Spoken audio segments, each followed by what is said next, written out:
Thank you so much for attending my PowerPoint presentation on how to beat the meta in 7.40C.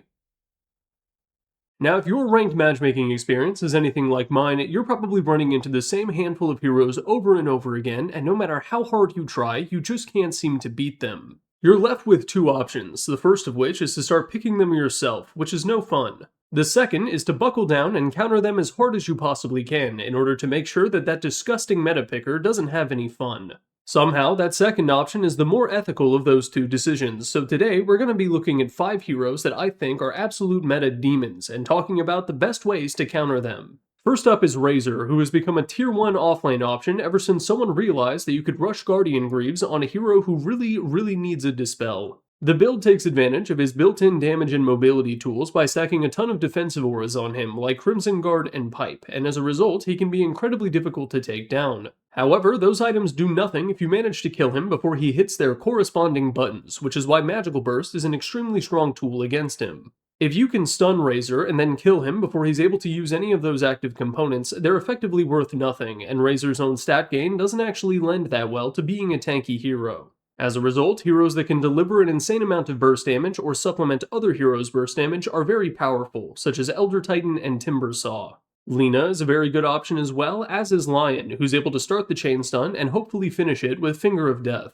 Now, Valve recently made the questionable decision to make Crimson Guard completely undispellable, so there's no way to completely get rid of it. The only option you have is to kite him. And this is where we can take advantage of the fact that the new Razer build doesn't really buy a BKB, so you can pick up a Yule Scepter in order to solve several problems at once. Casting it on him in the middle of a team fight will not only give you a crucial few seconds to run away from Eye of the Storm, but it will also give your cores an opportunity to escape the bad suck that is Static Link. But once he lands, he's still going to be a very fast bastard, which is why I also recommend packing some form of mobility, either by enhancing your own or removing Razers. Boots of Bearing is an expensive but valuable option as it allows your team to still run away after he hits all 5 of you by hitting the Q button once. And cores that have some sort of built-in mobility options, such as Morphling, Antimatter, or Faceless Void, can also escape from the Static Link all on their own. But of course, Bloodseeker is going to be a recommendation because of Rupture, and because I think that hero was broken right now and no one realizes it. Now, if you don't have the 1 million gold required to buy Boots of Bearing, there are still a couple of other items you can use to fight against this big blue bitch. Hurricane Pike can help you deal with Static Link, Assault Cuirass's Armor Aura helps mitigate the effects of Eye of the Storm, Ghost Scepter deals with his right-click damage, but Khanda is a real counter. Due to his passive, Razer can be a very prickly target, especially against heroes that deal death with 1,000 cuts or with a series of spells. The 4-second break is a window to beat on him and cast spells with impunity, and it's the one broken item this patch that Razer himself can't actually buy. By me saying that, I have now tricked at least one Razer player into buying a phylactery so he can use it with Static Link, and if you happen to be one of the players going against that guy, you're welcome.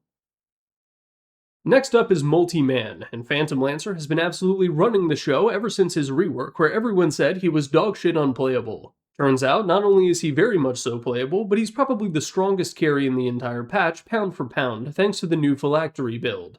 Luckily, no matter what items he buys, the way to counter Phantom Lancer will be the same from patch to patch, and step 1 is having some form of AoE clear.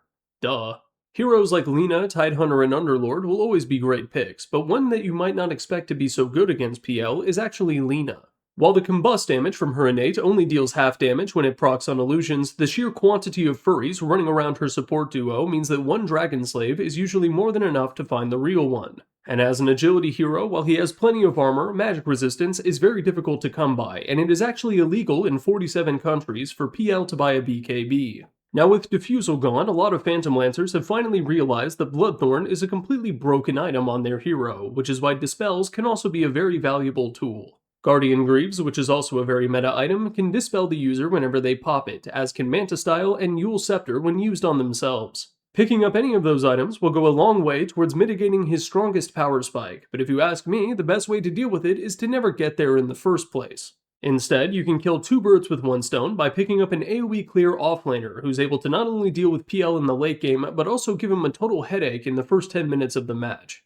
Tidehunter and Underlord are perfect for this purpose, as they're able to give him a tough time in lane while also picking up the very items that counter him later on. Bonus points if you go the Underlord facet that gives him a Turbo Battle Fury. And of course, I would be remiss not to mention the ultimate tech against Phantom Lancer, which is checking the inventory of every single one of his clones, then casting a spell and seeing which one got a wand charge. If you were ever a StarCraft player before switching to Dota, now's your chance to really flex your APM.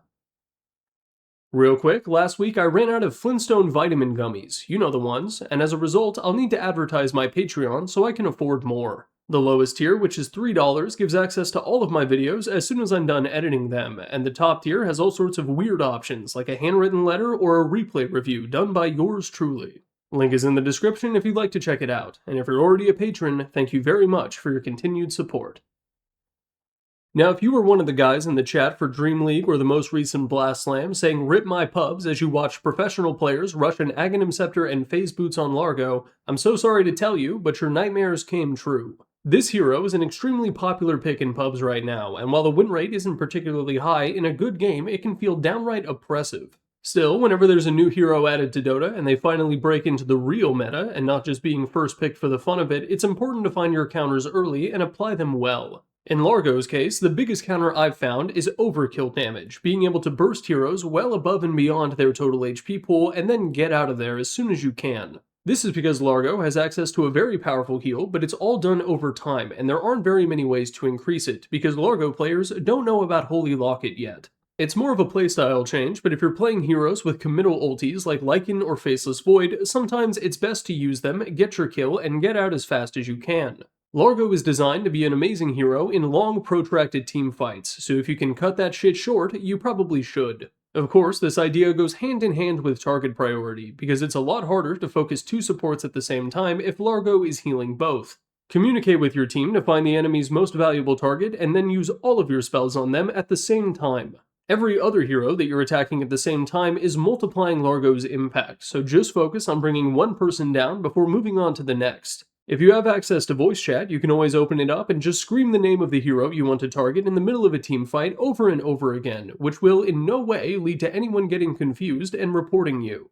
Now, it may seem like I'm really stressing anti-heal as the answer to Largo, but the truth is that the other modes of his ultimate are impossible to interact with, and Croak of Genius is something that you just have to put up with. Ancient Apparition and Necro are good, but if you're already past the draft screen, you can pick up items like Shiva's Guard, Skadi, or Spirit Vessel. Each have their own advantages, but remember that you should use Spirit Vessel on the person Largo is healing, not Largo himself, unless of course he's the one that you're trying to turn into paste. And as for supplementing your burst damage, you can always pick up a Bloodthorn or use an Orchid on Largo himself in order to make him shut up. And if you really can't stand losing to him and you're already acclimated to EU servers, you can instead move to France, where it is culturally appropriate to eat him.